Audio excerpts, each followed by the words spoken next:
तारदाळ खोतवाडीमध्ये प्रसाद खोबरेच ठरले किंगमेकर. विरोधकांसह छुप्या रुस्तमांना केले चितपट. तारदाळ खोतवाडी पंचायत समितीसह जिल्हा परिषदेच्या झालेल्या रंगतदार निवडणुकीत भाजपाने दैदिप्यमान विजय साकारला आहे.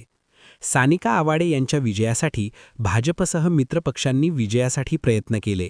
मात्र अनेक छुप्या रुस्तमांनी पंचायत समितीच्या उमेदवार प्रियंका खोबरे यांना अंतर्गतच विरोध करायला सुरुवात केली होती.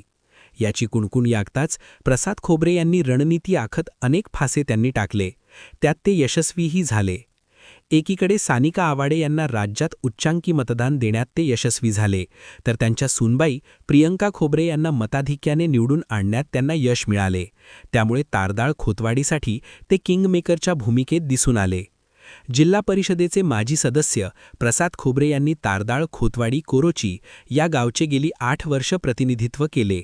तसेच तारदाळ ग्रामपंचायतीवर निर्विवाद सत्ता काबीज करत जलजीवन योजनेसारख्या मोठी योजना आणून ती कार्यान्वित करण्यात त्यांना यश आले. तसेच कोरोची खोतवाडी तारदाळमध्येही त्यांनी अनेक विकासकामे केल्याने त्यांची या मतदारसंघावर मजबूत पकड राहिली.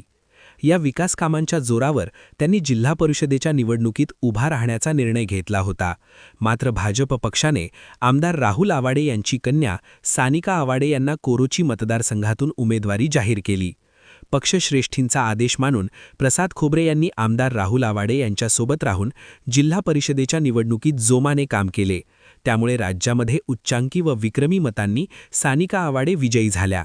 या विजयामध्ये मित्रपक्षाने मेहनत घेत विजयासाठी प्रयत्न केले, तर तारदाळ खोतवाडीसाठी खोबरे हे किंगमेकरच्या भूमिकेत दिसून आल्याने याची जोरदार चर्चा मतदारसंघात सुरू आहे. चॅनलला सबस्क्राइब करा आणि परिसरातील ताज्या घडामोडी सर्वात आधी बघण्यासाठी बेल आयकॉनला क्लिक